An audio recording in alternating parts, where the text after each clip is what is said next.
Aujourd'hui, on va se pencher sur un sujet absolument crucial, le développement des compétences managériales. On le sait, ça ne peut plus être une question d'improvisation, non. Les entreprises qui réussissent vraiment s'appuient sur une architecture qui est à la fois structurée, cohérente et mesurable. Et c'est justement cette idée d'architecture qu'on va explorer ensemble. Alors, comment on va procéder? C'est simple. On va d'abord voir pourquoi on a besoin d'une architecture. Ensuite, on plongera au cœur du modèle Evidentia avec ses 4 piliers. On verra comment on forme et on personnalise, puis comment on digitalise et on évalue. Et enfin, on terminera sur ce qui fait la force de ce modèle, la promesse d'un système totalement intégré. Allez, on commence.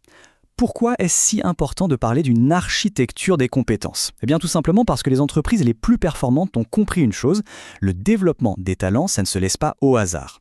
C'est une vraie question, non? Pendant des années, on s'est beaucoup fié à l'intuition, au feeling. Mais soyons clairs, dans le monde complexe et rapide d'aujourd'hui, s'appuyer uniquement sur l'improvisation, c'est un risque.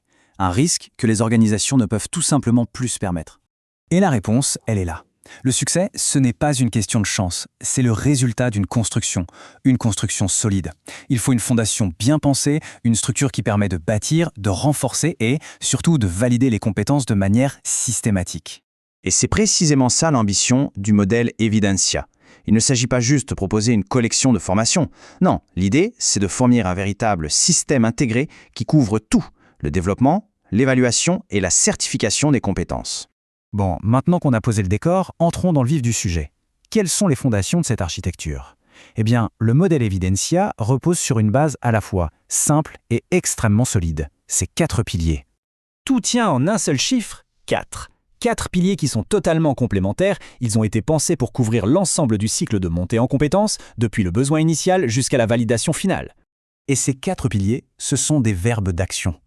Former, pour construire des bases solides, personnaliser, pour coller parfaitement aux besoins spécifiques, digitaliser, pour rendre tout ça flexible et accessible.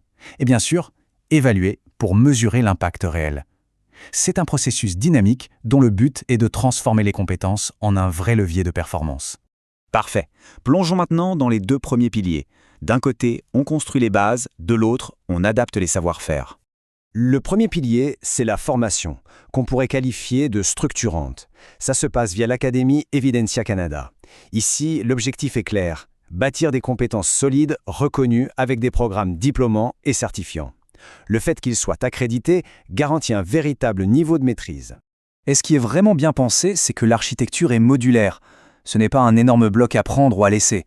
Non, les certificats s'additionnent de manière logique pour construire des qualifications de plus en plus élevées. Par exemple, avec 5 certificats, on accède à un mini MBA. Avec 10, on peut viser un MBA corporate. Le parcours est vraiment progressif et transparent. Le deuxième pilier, lui, amène toute la flexibilité nécessaire. Il permet de répondre de manière chirurgicale aux besoins opérationnels. Parce que chaque entreprise, chaque équipe a des enjeux uniques, ce pilier permet de concevoir des parcours courts, très ciblés, que ce soit pour un métier spécifique, une compétence comportementale ou une exigence réglementaire.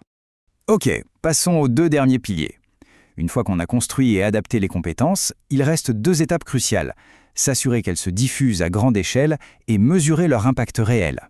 Et c'est là que la digitalisation et l'évaluation entrent en jeu. Le 3e pilier, c'est le digital. L'objectif, c'est de rendre la formation accessible, flexible et de pouvoir la déployer à grande échelle, ce qu'on appelle la scalabilité. Grâce à la plateforme e-learning, chacun avance à son propre rythme. On peut suivre la progression en temps réel et à la fin, il y a une certification automatique. C'est vraiment la solution pour un déploiement massif sans jamais sacrifier la qualité. Et on arrive enfin au 4e et dernier pilier qui est absolument crucial, l'évaluation.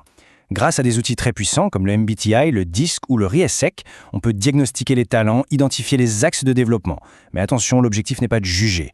L'objectif, c'est de transformer la donnée RH en un véritable levier stratégique. Voilà, nous avons vu les 4 piliers. Il est temps maintenant de les assembler parce que c'est là que réside la véritable force de ce modèle. Et c'est vraiment le point le plus important à retenir. La puissance de ce modèle ne vient pas des piliers pris un par un, elle vient de leur synergie.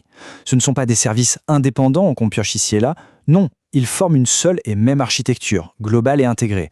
On parle d'un système complet de transformation des compétences. Pour conclure, s'il y a une chose à retenir, c'est celle-ci. Former, c'est bien, mais mesurer, certifier et, au final, transformer, c'est ça qui fait toute la différence. Et c'est exactement ça la promesse d'Evidentia, un système qui va bien au-delà de la formation pour créer une valeur qui dure.